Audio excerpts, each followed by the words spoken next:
I came over for Christmas, but Mom told me, sorry, you must have the wrong house.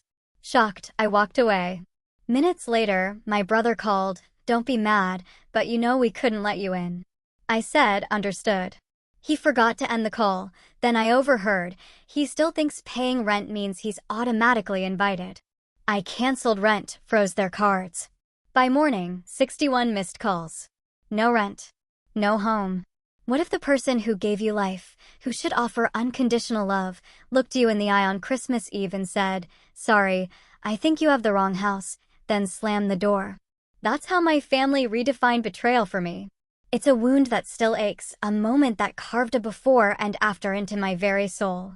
The snowflakes fell gently, a beautiful, innocent blanket over everything as I stood on my childhood porch, a homemade apple pie steaming in my hands and carefully wrapped gifts tucked under my arm.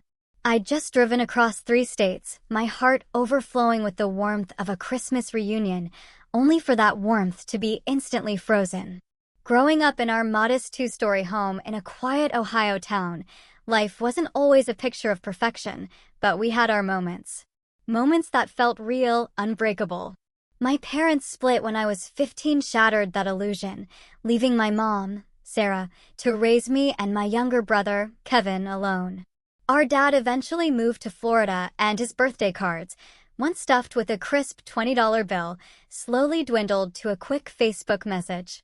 Sarah, my mother, was a force, a nurse administrator working double shifts, the exhaustion often etched onto her face when she'd finally collapse onto the sofa, still in her scrubs. Kevin, my junior, was always the charmer, with a dimpled smile and an uncanny ability to talk his way out of anything. Me? I was the responsible one. I made dinner when Sarah worked late, helped Kevin with his homework, and took on part-time jobs through high school just to help keep our little household afloat. We might have been fractured, but I truly believed we survived because we leaned on each other. Or so I desperately thought. After college, I stayed close, working at a marketing firm in Cincinnati, barely 30 minutes from Sarah's house. Sunday dinners became our sacred ritual. I'd arrive with bags of groceries, cook a huge meal, and we'd settle in for movies. Those years felt comfortable. Yet, even then, I felt the silent burden of being the responsible one, the emotional anchor for both Sarah and Kevin. Then, 5 years ago, an opportunity fell into my lap, a dream job at a major marketing agency in Chicago, offering double my salary and real career advancement. I was 27, and it felt like my moment to build a life of my own. Sarah claimed to be supportive, but I saw the familiar tightening of her lips, a subtle shift in her eyes. Kevin, then 23, still living at home, taking community college classes, seemed genuinely happy. Go show them what you're made of, he'd said, hugging me tightly on moving day. It was a sweet moment, one I clung to long after I should have let go. What started as an occasional helping hand, quickly, subtly, escalated into a constant, almost automatic expectation. Just 3 months after I moved, Sarah called, frantic. The furnace had broken down in the dead of winter. A $4,000 repair bill they just didn't have. Without hesitation, I transferred the money. 2 months later, Kevin needed a reliable car for a new job, another $5,000 from my savings. By the end of my first year in Chicago, I'd established automatic monthly transfers to both their accounts to help with expenses. $800 to Sarah for mortgage assistance, $500 to Kevin to get on his feet. I never questioned the ongoing need. I simply assumed they'd tell me when things improved. I just trusted them. During the rare weekends I could visit, though, I started noticing things. Glimpses of a life I wasn't funding for myself. New furniture gracing the living room, Sarah's kitchen gleaming with updated appliances, Kevin's ever-growing collection of high-end gaming equipment. They always had an explanation, of course. Bargain finds. Necessary investments. Yet, our emotional connection, the very thing I craved, grew increasingly strained. My calls often went straight to voicemail. Family updates came primarily through social media, never direct, heartfelt conversations. When we did speak, the conversations revolved entirely around their lives, their problems, with little to no interest in my promotion or the challenges of building a life alone in a new city. Holidays? They became pressure-filled obligations. 2 Thanksgivings ago, I spent 8 hours cooking, only for Sarah and Kevin to complain the turkey was too dry. Last Christmas, I'd planned a visit but caught a terrible flu. Their disappointment seemed to sting more about the gifts I wouldn't be bringing than missing my actual company. Still, like a fool, I sent packages and transferred extra money for a special holiday dinner. This year, I was determined it would be different. I declined a company retreat to Jamaica, arranged coverage for my accounts, and spent weeks, selecting what I thought were perfect presents. For Sarah, a luxurious cashmere sweater in her favorite blue, and a spa package at a resort she'd always dreamed of. For Kevin, the limited edition gaming console he'd been hinting about for months, and concert tickets for his favorite band's reunion tour. I even painstakingly practiced Grandma Reed's apple pie recipe until I could recreate it perfectly from memory. Our phone conversations leading up to the holiday were brief, almost transactional. Sarah mentioned having a small gathering, but offered no details when I asked who would be attending. Kevin texted rather than called, asking if I could chip in extra for holiday expenses. I, ever the dutiful daughter, transferred an additional $1,000, assuming it would help make the holiday truly special for everyone. How naive I was. Throughout those autumn months, a feeling of deep disconnection gnawed at me. Despite the physical distance, I should have felt closer to my family. The monthly financial support wasn't an obligation to me, it was an expression of love, a way to remain connected. Yet, with each interaction, I sensed an invisible barrier growing, a cold distance, as if my decision to pursue my career, to build a life, had somehow betrayed them. Still, nothing, absolutely nothing, prepared me for what would happen when I arrived on their doorstep that Christmas Eve, arms laden with gifts and a heart bursting with hope for reconciliation. The Chicago skyline vanished in my rearview mirror as I drove east, Christmas music playing softly, a hopeful soundtrack to my journey.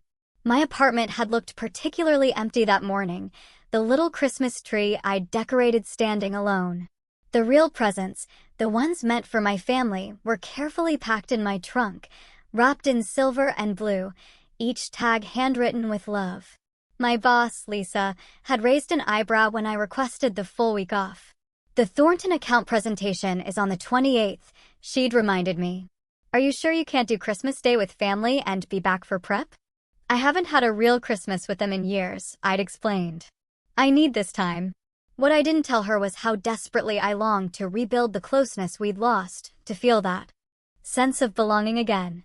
Lisa reluctantly approved my time off, making me promise to check emails remotely.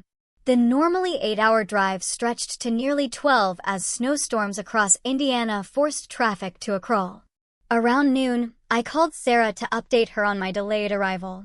We're having dinner at 6, she said, her voice oddly flat, a strange, detached tone. Don't worry about rushing. We can save you a plate. I'll try to make it in time, I promised, trying to inject cheer into my voice. I've got presents for everyone. A strange, uncomfortable pause followed. Everyone? She asked. Yes. For you and Kevin, I clarified, and I can wrap something for anyone else who's coming, I offered, trying to sound casual, fishing for any information about this small gathering. That won't be necessary, she replied quickly, too quickly, almost as if she were hiding something. Drive safely. The roads are probably bad. She hung up before I could even respond. That brief, unsettling conversation replayed in my mind as I inched along the interstate. Maybe she was just busy. Maybe the connection was bad. But still, her tone bothered me. Utterly lacking the warmth a mother should have when her daughter is braving snowstorms just to see her. At a rest stop in western Ohio, I called Kevin. He answered on the 4th ring, sounding slightly out of breath. Hey Em, what's up? Background noise. Muffled, festive, loud. Nearly drowned out his voice. Just checking in. I'm about 3 hours away now. The roads are clearing up. Cool. Listen, I'm in the middle of something. Can I call you back? He never called back. Not then, not ever. Just outside Columbus, I stopped at a gourmet market for pie ingredients. The store buzzed with last-minute shoppers. I carefully selected the finest Granny Smith apples, premium cinnamon, even splurged on a handcrafted pie dish. An elderly woman in line, observing my purchases, smiled. "Someone's getting a special homemade treat," she remarked. "My family," I explained, a sudden rush of emotion making me tearful. "I haven't been home for Christmas in a while." She gently patted my arm. "Nothing like coming home for the holidays, dear." Her simple words filled me with a surge of renewed hope, a desperate longing to believe. The final stretch of highway gave way to familiar exits, then town roads unchanged since childhood. The movie theater of my first date. The ice cream shop where we celebrated Kevin's Little League victories. The park where Sarah used to take us sledding. Each landmark triggered memories of simpler times when our family bond had felt truly unbreakable. Main Street twinkled with lights and garlands. I drove past my old high school, noting new construction. Life had continued here without me. Turning onto Maple Avenue, I felt butterflies, a nervous flutter in my stomach. Our modest two-story colonial came into view, now adorned with tasteful white lights, far more elegant than I remembered from my childhood. The driveway was packed with unfamiliar vehicles, a red SUV, a sleek black sedan, what looked like a brand-new luxury sports car alongside Sarah's familiar blue Honda. Quite a gathering for Christmas Eve, I thought, trying to quell a growing unease. Friends from Sarah's hospital? Kevin's college buddies? I parked, checking my reflection. 12 hours of driving had left me tired, but a quick swipe of lipstick, a brush through my hair, and I hoped I looked successful, happy, worth being proud of. Balancing the steaming pie in one hand and a tote bag of gifts in the other, I navigated the freshly shoveled walkway.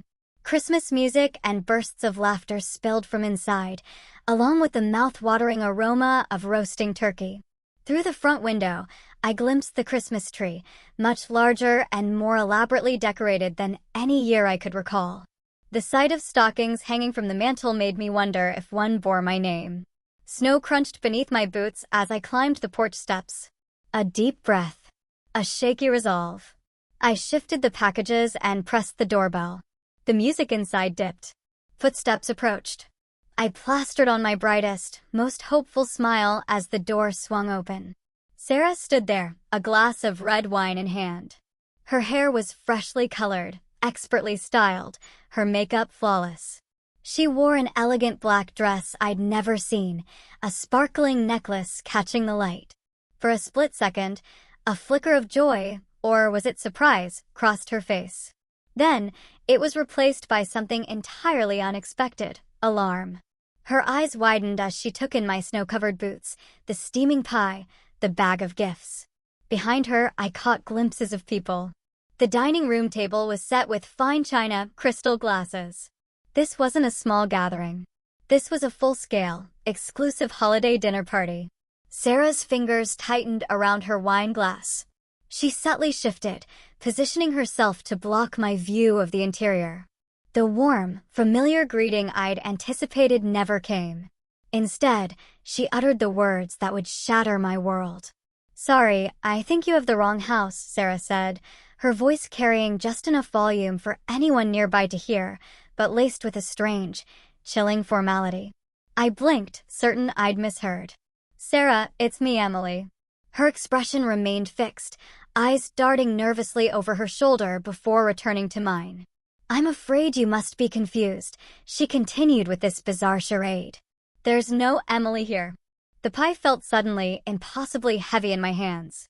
A cold gust of wind sent snowflakes swirling around us on the porch, some landing on the steaming pastry. "Sarah, what are you talking about? I drove all day to get here. We talked on the phone earlier." My voice trembled, confusion quickly giving way to the first icy tendrils of hurt.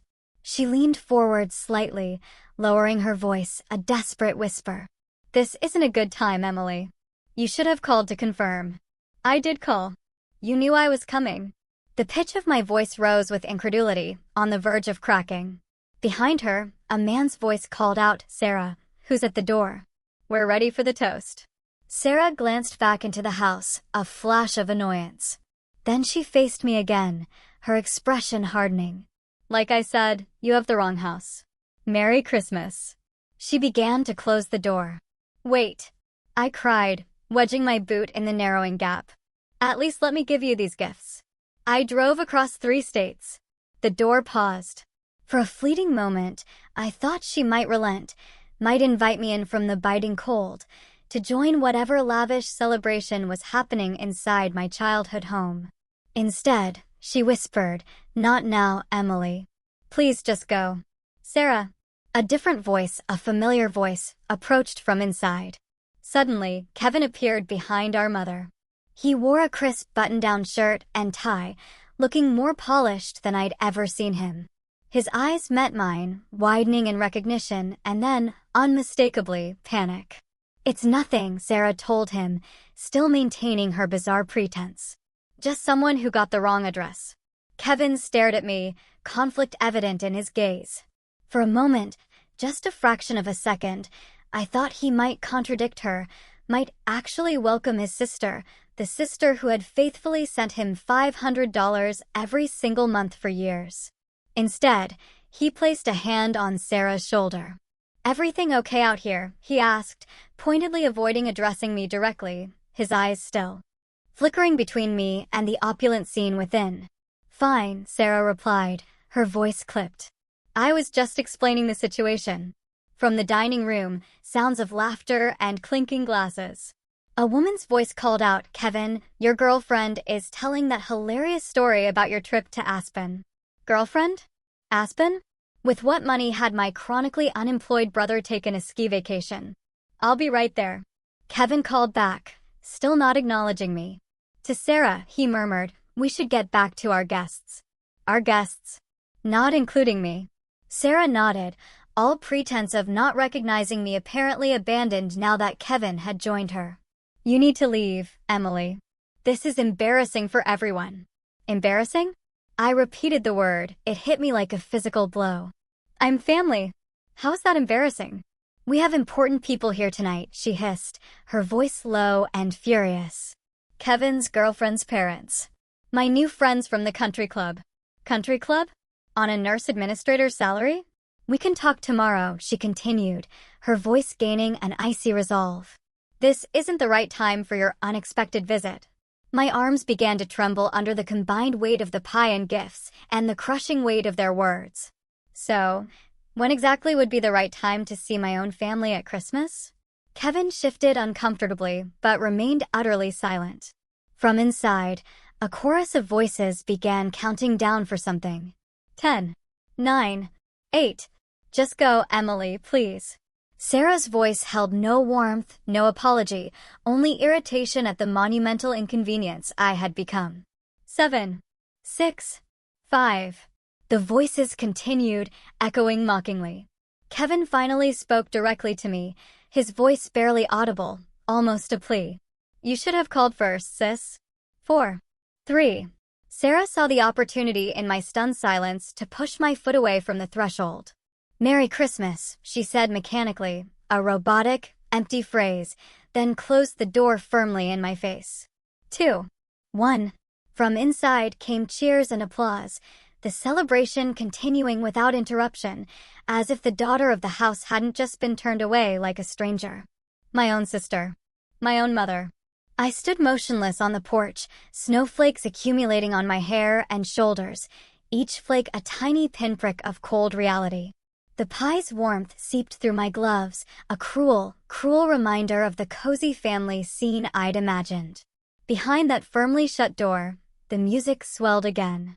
Through the front window, shadows danced. My fingers, numb and clumsy, finally loosened their grip.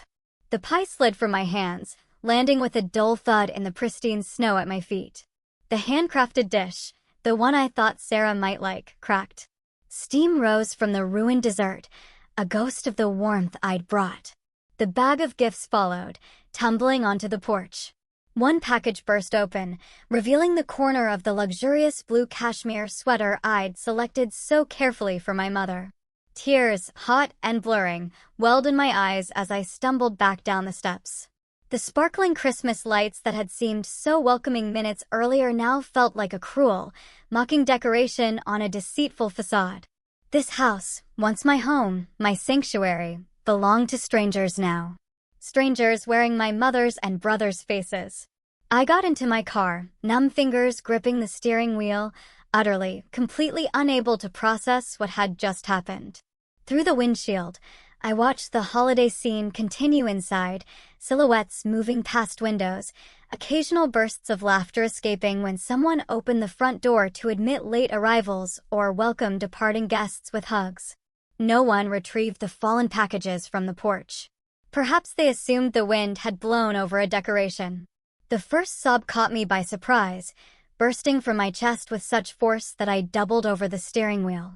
Then another followed, and another, until I was gasping for breath between violent, racking cries that fogged the car windows and drowned out the last Christmas song playing softly on the radio. For 32 years, I'd been Emily, daughter of Sarah, sister of Kevin. In an instant, that identity had been stripped away on the front porch of the very home where it had been forged. I was no longer family. I was an embarrassment, an inconvenience, a stranger. As the tears subsided into hiccuping breaths, I fumbled for my phone, uncertain who I could possibly call in this moment of absolute desolation. Before I could decide, the screen lit up with an incoming call. Kevin's name flashed on the display. With shaking fingers, I accepted the call, pressing the phone to my ear without speaking. What could I possibly say? Kevin's voice came through, hushed, hurried, an attempt at secrecy. Are you still outside? I cleared my throat, willing strength into my voice, but it still came out as a raw whisper. I'm in my car. Listen, I'm really sorry about what happened, he said, a hurried excuse. I didn't know you were actually coming today. Mom said you had canceled. Canceled. The word came out as a disbelieving croak. I spoke to her earlier today. I told her I was on my way. Well, she told everyone you couldn't make it, he continued, glossing over the obvious lie. She's been planning this dinner party for weeks. Important connections for her new business venture. New business venture? My mother had been a hospital administrator for 20 years. What business venture? The boutique spa she's opening with her new partner, Richard. He's investing. He's here tonight. None of this made any sense. Kevin, I've been sending mortgage money every month. Is Sarah even still working at the hospital? A beat of silence. A pause that spoke volumes. Not since last year. Look, this isn't a great time to get into all this. I just wanted to tell you not to be upset about tonight. You know how Mom gets about her social standing lately. Having you show up unannounced just threw her off. Unannounced? My voice rose, sharp with indignation. I've been planning this Christmas visit for months. I sent extra money specifically for holiday dinner. Another pause. Longer this time. When Kevin spoke again, his tone had shifted. It was the placating, oily voice he used when trying to charm his way out of trouble. Don't make this a bigger deal than it is, Em. Christmas Day is tomorrow. Maybe we can meet somewhere for coffee in the morning. Just you and me. Exchange gifts then.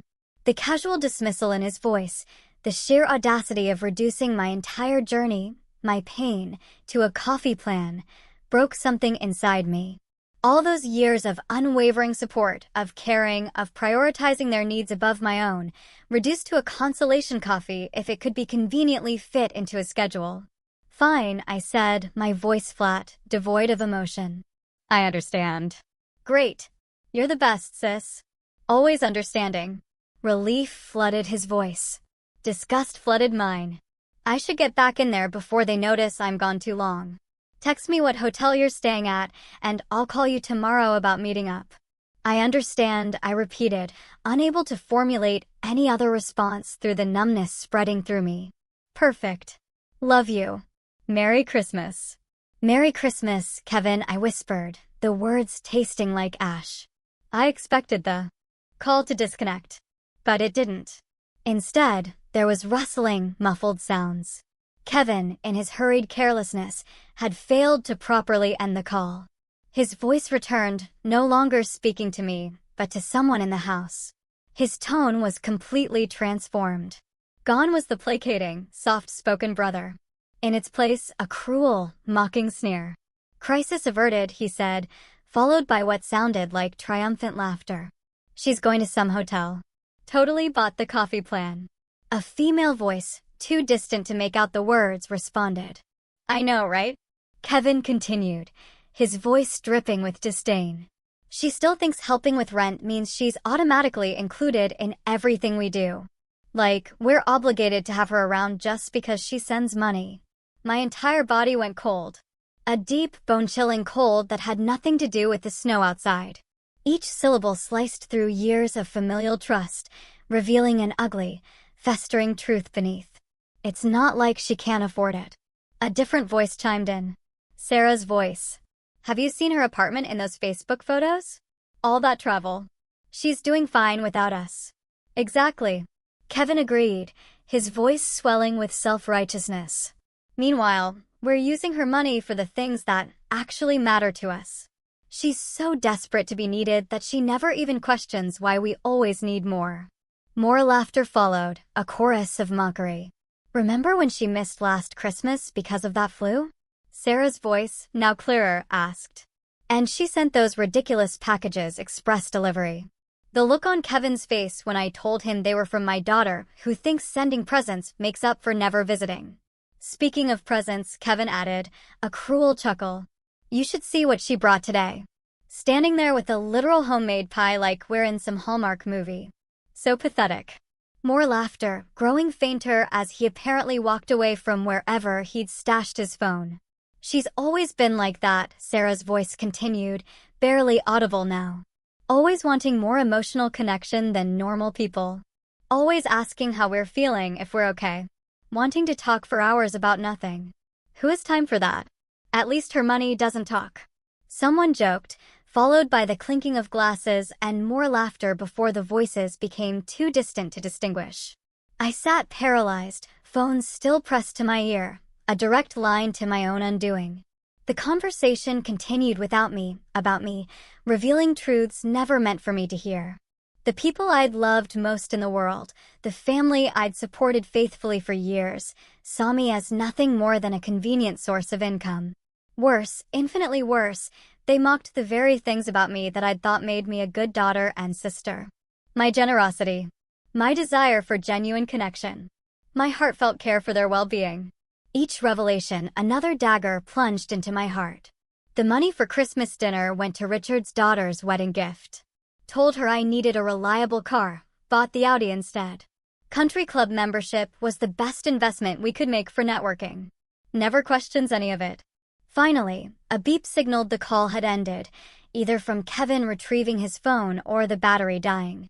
I lowered my phone slowly, staring at the screen as if it might offer some explanation, some evidence that what I'd heard had been a cruel joke, a terrible misunderstanding. But there was no misunderstanding the contempt, the calculated exploitation, the casual cruelty in their voices. For years, I'd been nothing but a distant ATM, valued only for financial support while being mocked for the very human desire for emotional connection in return. Through the fog of betrayal, one thought, sharp and cold, crystallized with surprising clarity. I needed documentation. Opening my banking app, my hands still shaking, I began taking screenshots of every single transfer to their accounts, every extra payment, every financial gift I'd sent over the years. The sheer amounts were staggering when viewed all at once. Enough for a down payment on my own house. Enough for extensive international travel. Enough to have transformed my own life in countless ways. Instead, it had funded country club memberships I'd never heard about. Ski trips to Aspen that were never mentioned. A boutique spa business that was apparently common knowledge to everyone except me. As my fingers scrolled through years of transactions, memories surfaced alongside them, sharp and painful. The promotion celebration I'd attended alone because they were too busy to visit Chicago. The hospitalization for appendicitis, where neither of them came to see me. The achievement awards and recognition dinners where other colleagues were surrounded by proud family members while I sat alone. All while the money flowed steadily, relentlessly, from my account to theirs. The snow continued falling outside, silently covering my car in a thick white blanket as I sat inside, methodically documenting years of financial support juxtaposed against years of profound emotional neglect. With each screenshot, each saved email requesting, just a little extra this month, something shifted inside me. The paralyzing pain began hardening into something else entirely. Resolve. At the desk, I opened a new document and began typing. No emotional language, no accusations, just cold, hard facts. Dates, amounts, stated purposes versus discovered actual uses. A complete, irrefutable accounting of the financial support I'd provided and the systematic deception surrounding it. By 3 a.m, I had created a comprehensive record of every dollar given, every lie told, every manipulation tactic employed. The document complete, I saved it. Then I opened my banking app again. The interface was familiar. The actions I was about to take were not. My finger hovered over the screen. A lifetime of ingrained family loyalty battling with the undeniable, grotesque evidence of betrayal. Family doesn't do this to each other, I whispered to the empty, sterile room. The first step was the automatic transfers. $800 monthly to Sarah, $500 monthly to Kevin. With a few taps, both were canceled, effective immediately. Next, the credit cards. I logged into each account, reporting the authorized user cards as compromised, requesting immediate cancellation. For the separate card in my name that Sarah used for emergencies, I reported it lost and requested a replacement with a new number.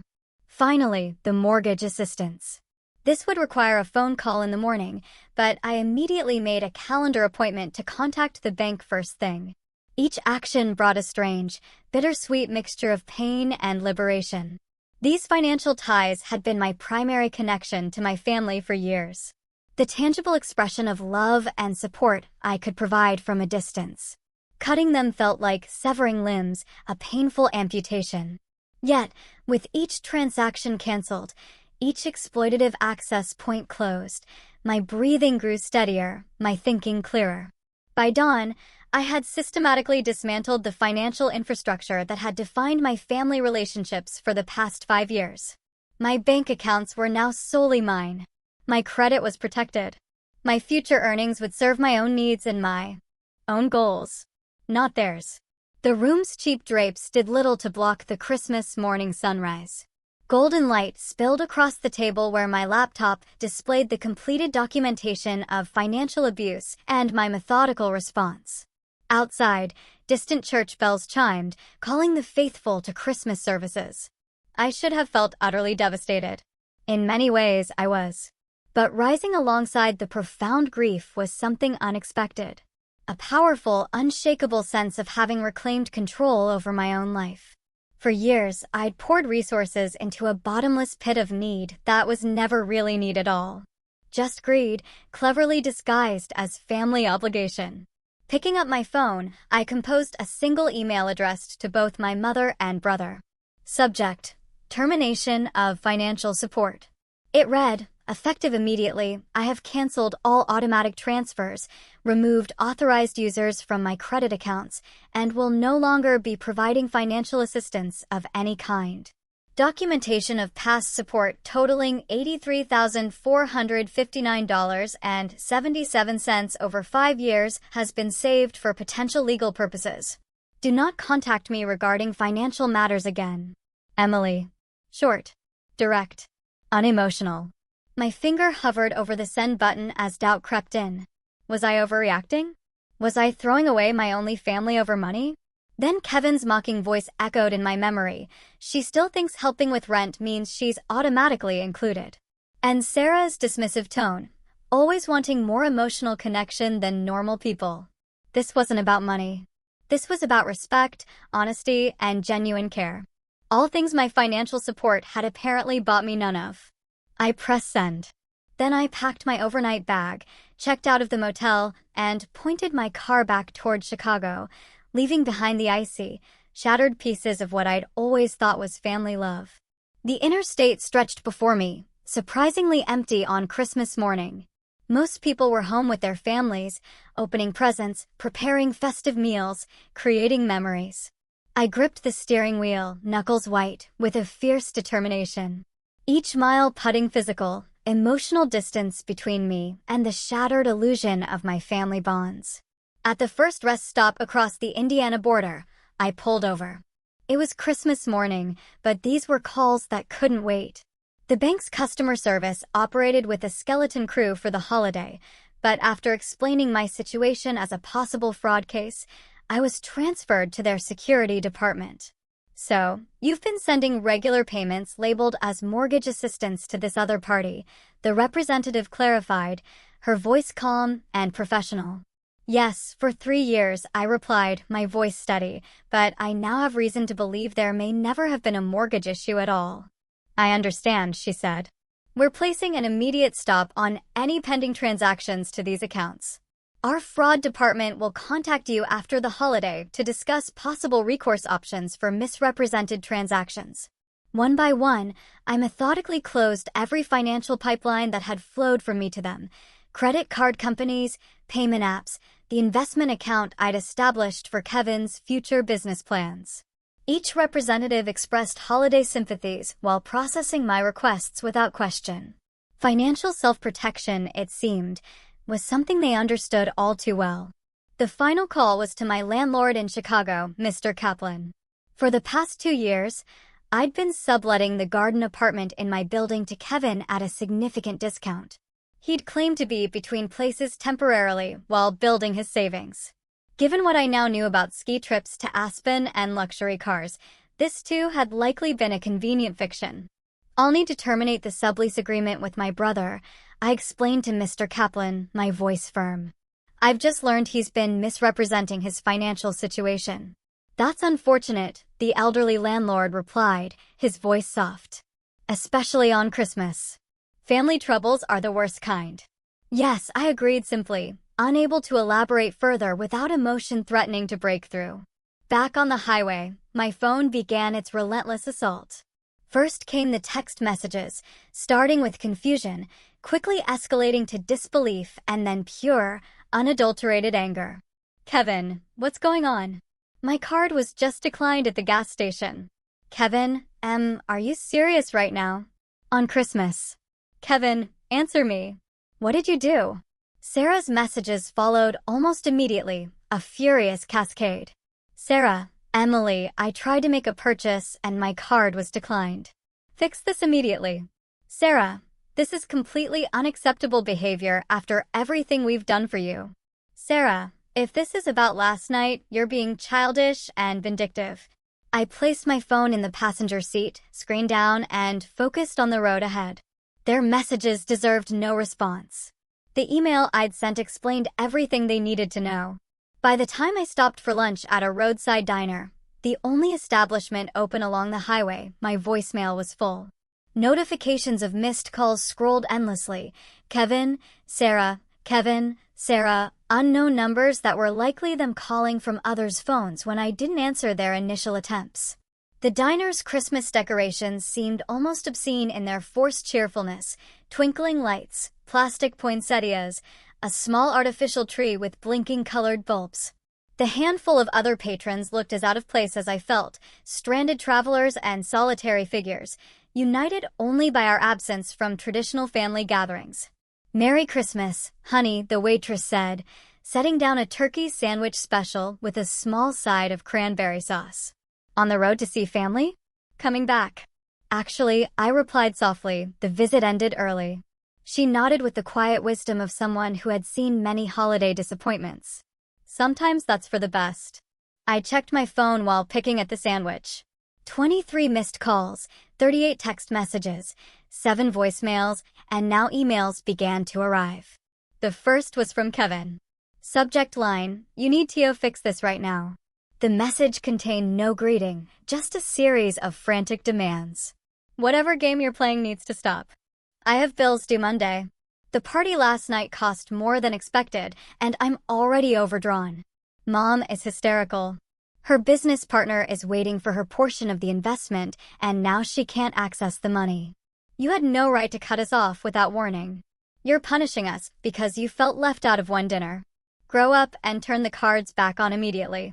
Sarah's email arrived minutes later, its tone fluctuating between righteous indignation and manipulative guilt. I don't know what kind of breakdown you're having, but this is beyond unacceptable. After everything I've sacrificed for you, the years of putting your needs first, this is how you repay maternal love? By trying to destroy Christmas, by embarrassing me in front of important business connections? Your brother is beside himself. He was counting on that money for essential expenses. I raised you better than this vindictive behavior. I expect the transfers restored and access reinstated by the time you read this, or don't bother calling yourself my daughter anymore. What sacrifices had she made for me? What needs of mine had ever come first? The sheer audacity of her revisionist history was almost as stunning as the original betrayal. The pattern continued throughout the afternoon. As I drove through Indiana, the messages evolved from angry demands to desperate pleas. Kevin, please. My landlord is going to evict me if I don't pay today. I'm not joking. Sarah, Emily, the spa location deposit is due tomorrow. If I lose it, I lose everything I've worked for. Kevin, I didn't mean what you heard. It was a stupid joke. Please call me. Sarah, whatever you think you know, you've misunderstood. We need to talk. By early evening, the Chicago skyline appeared on the horizon. The tone shifted again. Now came threats. Sarah, if you don't fix this immediately, I'll have no choice but to involve lawyers. Kevin, hope you realize this counts as financial abuse. Cutting people off without warning is illegal. Sarah, I've contributed to those accounts too. You have no right to block my access. The legal threats were as empty as their earlier concern had been genuine. I had withdrawn only my own funds, canceled only my own cards. Their transparent attempts at intimidation only confirmed the correctness, the absolute necessity, of my actions. I pulled into my apartment building's parking lot. The final phase began, bargaining mixed with cruel character assassination. Kevin, okay, you've made your point. Very dramatic. Now turn the cards back on, and we can talk about a reasonable support plan going forward. Sarah, Emily, I always knew you had emotional problems. This erratic behavior proves it. Let me help you get the therapy you clearly need. Kevin, don't tell anyone about this family disagreement. You'll just embarrass yourself. By the time I unlocked my apartment door, greeted only by the silent Christmas tree and the stale air of a home left unoccupied for days, I had 47 missed calls. The final voicemail left by Sarah, however, captured the chilling essence of our entire relationship. Emily, this is your mother. I don't know what kind of point you're trying to make with this financial tantrum, but it ends now.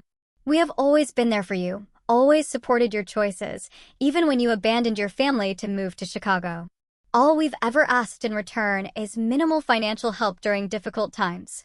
If you've somehow convinced yourself we've taken advantage, that's your own insecurity talking. Call me back immediately so we can resolve this misunderstanding. And Emily, your brother, and I expect compensation for the emotional distress you've caused today. I deleted that message and all the others without responding. Setting my phone to Do Not Disturb, I placed it on the charger and walked to the kitchen to make tea. The apartment felt different somehow. Not emptier, as I'd feared, but cleaner. As if a long-festering infection had finally been lanced. Painful in the process, yes, but absolutely necessary for healing. On my refrigerator, a save-the-date magnet for a colleague's spring wedding caught my attention. 6 months ago, I'd automatically assumed I'd attend alone, as I did most events. Now, I wondered if I might invite someone. Build new connections. Create a chosen family to replace the biological one that had proven so hollow. By morning, my phone showed 61 missed calls. I left them all unanswered as the first day of my truly my new life began. January arrived with bitter winds and heavy snow, mirroring the frozen landscape of my emotional state. The holidays passed in a blur of solitude and paperwork, fraud reports filed with credit agencies, financial records meticulously organized for potential legal action, new accounts created with enhanced security features. The external work of separating my finances completely from my family occupied my hands while my heart remained numb, protected by shock from the full impact of what had happened. The calls eventually stopped around New Year's Day, replaced by occasional emails that grew less frequent as weeks passed with no response. Sarah's final message came in mid-January, its subject line a calculated barb intended to wound. Your father always said you'd abandon us too. I deleted it unread. At Lisa's gentle insistence, I scheduled an appointment with a therapist. Something's different about you, my boss had observed after the Thornton presentation, which I delivered flawlessly despite my internal turmoil. Whatever happened over Christmas has changed you. Dr. Kaur's office became a sanctuary, a safe space where I could finally verbalize the raw magnitude of the betrayal without fear of judgment. In our first session, I struggled to even name what had happened. My family, they didn't want me anymore, was all I could manage before tears overwhelmed me. By our third meeting, I could articulate it more clearly, the words burning on my tongue. They used me for money while mocking my desire for connection. They saw my generosity as weakness to exploit, not love to reciprocate. What you're describing is financial abuse, Dr. Kaur said gently, her voice calm but firm, combined with profound emotional manipulation. Your grief is completely appropriate. Grief. That word unlocked something deep inside me. I wasn't just angry or hurt. I was grieving the death of relationships I'd believed in all my life. The mother I thought had loved me had never existed. The brother I'd protected and supported had been playing a role. The family I'd sacrificed for was a fiction I'd created and maintained through willful blindness. February brought small, quiet victories. I opened a separate savings account, deliberately redirecting the funds previously sent to my family toward my own future. By month's end, I had accumulated enough for a weekend getaway. My first truly selfish expenditure in years. 2 days at a lakeside cabin with novels, hiking trails, and absolute solitude gave me space to breathe, to truly think. To imagine a life defined by my own choices, rather than dictated by others' endless needs. Identity is the next challenge, Dr. Kaur suggested upon my return. Who is Emily when she's not primarily a daughter or sister? When she's not defined by caretaking or financial support? That's what you get to discover now. The question haunted me through March's thaw. Without family obligations draining my energy and resources, an unexpected, exhilarating space opened in my life. I accepted dinner invitations from colleagues I'd previously been too busy to get to know. I joined a weekend photography class, rekindling an interest abandoned years ago when family emergencies consistently interrupted my hobbies. One evening in early spring, my downstairs neighbor, Clara, invited me for coffee. An elderly widow whose children lived overseas, she had always greeted me warmly, but we'd never moved beyond pleasant small talk. I noticed you stopped rushing out of town on holidays, she observed, serving homemade lemon cake alongside strong coffee. Family troubles? Something about her direct, no-nonsense kindness broke through my practiced deflections. I discovered my family was using me for money while actively excluding me from their lives, I confessed. Instead of the awkward sympathy I'd come to expect, Clara nodded matter-of-factly. My son in Australia did something similar. Convinced me to sell my summer cottage to fund his business, which turned out to be a yacht. Her frankness, her shared experience, startled a genuine laugh from me. What did you do? Cut him off completely for 2 years. When he finally came back apologizing, I had conditions. Real accountability. Regular contact that wasn't about money. 5 years later, we're rebuilding something healthier. She poured more coffee. Not saying that's your path, mind you. Some relationships can't and shouldn't be salvaged. That conversation marked a turning point. Clara introduced me to her weekly card group, a mix of women and 2 men in their 60s and 70s who welcomed me without question. They taught me canasta, shared stories of their own complex family dynamics, and never probed when topics became uncomfortable. With them, I experienced community without obligation, affection without exploitation. By summer, my professional life blossomed alongside these new, authentic personal connections. The energy previously consumed by family drama now fueled creative projects. At work, Lisa promoted me to lead one of our agency's newest, high-profile accounts. My savings grew steadily. I began researching first-time homebuyer programs, imagining routes of my own choosing. When Clara's building elevator broke in July, I naturally helped organize a schedule of neighbors to assist with groceries and errands.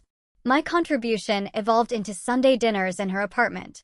Cooking skills once used to nurture my ungrateful family now served to build genuine friendships. Other neighbors joined occasionally, creating an impromptu, chosen family that expanded with each gathering. "You're good at creating connection, Emily," Clara observed one evening as we washed dishes together. That was never the problem. The problem was the people you were connecting with didn't deserve it. As Thanksgiving approached, the holiday anxiety I anticipated felt surprisingly, wonderfully distant. When Clara asked about my plans, I hesitated only briefly before suggesting we host dinner together for our growing circle of friends. The meal we created bore no resemblance to the traditional family gatherings of my past. No tension. No calculated exchanges. No keeping score. Just genuine appreciation and the comfortable, companionable silence of people who genuinely enjoyed each other's company. Christmas loomed larger in my emotional landscape. Dr. Kors suggested confronting it directly, rather than pretending the anniversary of my family severance didn't matter. "What would a healing Christmas look like for you?" she asked in our early December session. The answer came with unexpected clarity. Rather than seeking replacement family experiences, I wanted to transform the holiday's meaning entirely. I signed up to volunteer at a community center serving Christmas dinner to isolated seniors and struggling families. The center director mentioned they lacked gifts for several seniors on their list. I could help with that, I offered, thinking of the quiet fulfillment I'd once found in selecting perfect presents for people who had secretly mocked my efforts. Shopping for strangers who would genuinely appreciate the thought behind each gift brought an unexpected, profound joy. I took care, learning the seniors' histories from center staff, selecting items that acknowledged their individuality rather than just their needs. A vintage jazz record for Mr. Washington, who had played saxophone in clubs across Chicago in his youth. A cashmere scarf in her favorite shade of purple for Mrs. Diaz, who had taught art before. Arthritis claimed her dexterity. On Christmas Eve, exactly 1 year after standing shocked and rejected on my mother's porch, I helped decorate the community center. No elaborate display like Sarah's precisely arranged decor, just cheerful paper chains made by children and mismatched ornaments donated over the years. The authenticity felt more beautiful, more real, than any polished presentation. Christmas morning dawned clear and cold. Before heading to the center, I logged into my banking app and made an anonymous donation to a family support nonprofit, deliberately choosing one that specialized in helping people establish financial independence from toxic relationships. The amount matched exactly what I would have sent Sarah and Kevin in holiday extras the previous year. The community center buzzed with activity when I arrived. Volunteers in Santa hats served food, distributed gifts, and simply sat talking with attendees who had no one else to spend the day with. I found myself assigned to Mrs. Chen's table, a 92-year-old former mathematics professor whose sharp wit and observational skills reminded me of Clara. "First time volunteering?" she asked between bites of turkey. "Yes," I replied. "First Christmas since I lost my family." She studied me with keen, knowing eyes. Lost as in died, or lost as in discovered they weren't worth keeping? The second one, I admitted, surprised by my own candor, by the ease with which the truth finally came out. She nodded. "Been there. Married 47 years to a man who had a second family in Detroit. Found out when he died and they showed up at the funeral." She patted my hand. "You'll survive. Might even like the person you become after." In April, almost 16 months after that devastating Christmas rejection, I was walking through downtown Chicago when I glimpsed a familiar face. Kevin. He stood examining a shop window, older looking, somehow less polished, less charmed than the last time I'd seen him. When he turned and saw me, his expression cycled rapidly through shock, calculation, and a practiced attempt at casual warmth. Wow, what are the odds?" He stepped toward me, arms outstretched as if for a hug. I maintained my distance, nodding politely. "Kevin, I didn't know you were in Chicago. Just for a conference." His eyes assessed me, undoubtedly noting my new haircut, the tailored coat, the general aura of well-being I'd been told I now projected. "You look good. Really good." "Thank you. I am good." The simple, profound truth of that statement surprised even me. An awkward silence followed.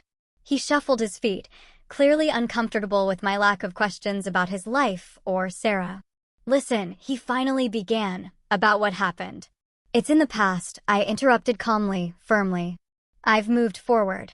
His expression flickered between relief and disappointment. Relief at being spared accountability. Disappointment at not getting whatever dramatic reaction he'd anticipated. Mom asks about you sometimes, he offered, an obvious, transparent lie. I hope you're both well. The words contain no rancor, just polite, impenetrable distance. We've been struggling. Actually, the spa business failed. Mom had to sell the house. His eyes watched me intently, searching for any sign of sympathy or, even better, guilt. We've had to start over almost from scratch. 5 years ago, I would have immediately offered help. 2 years ago, I would have felt a bitter, hollow vindication by their struggles. Today, I felt nothing but peaceful, absolute detachment. Life has challenges for everyone, I replied simply, my voice even. I should get going. I have dinner plans. His expression hardened slightly. Still holding a grudge, then, after all this time. I smiled, a genuine, unforced smile, amused by his complete misinterpretation. No grudge, Kevin. No anger, no resentment. Just boundaries. I wish you the best, sincerely. But my life doesn't include you anymore. As I turned to walk away, he called after me, his voice tinged with a familiar manipulation. Family is supposed to be forever, Em. I turned briefly, meeting his gaze. True family is, I said, my voice gentle, calm, unwavering. What we had wasn't family. It was exploitation dressed up as obligation. The realization, long since processed and accepted, was now simply a truth I spoke. Goodbye, Kevin. That evening, I shared the encounter with my dinner companions, Clara, 2 neighbors from our Sunday group, and colleagues from work who had become genuine friends. Their supportive responses contained no pressure, no expectations, no implicit demands, just authentic care and understanding. As plates were cleared and dessert arrived, I looked around the table at these incredible people who had entered my life only after I had painstakingly cleared away the debris of false family ties. None of them were perfect, of course. All had flaws and complications. But each connection was built on mutual respect rather than obligation, on choice rather than blood, on appreciation rather than exploitation. Everything okay? Clara asked, noticing my momentary introspection, a small, knowing smile on her face. Better than okay, I replied truthfully, a deep sense of peace settling over me. I was just thinking about how sometimes losing what you thought was absolutely essential opens the door to finding what actually is. Have you ever experienced a moment when you realized someone you loved, someone you trusted, was actually using you? What boundaries did you have to create afterward to protect your peace and your future? I'm still learning, still growing, but I'd love to hear your stories and advice in the comments below. Because sometimes, walking away, even from those you thought were your anchors, is the strongest, most profound form of self-love. Remember, true family is defined by love, respect, and mutual support, not DNA, not obligation, and certainly not by an ATM machine.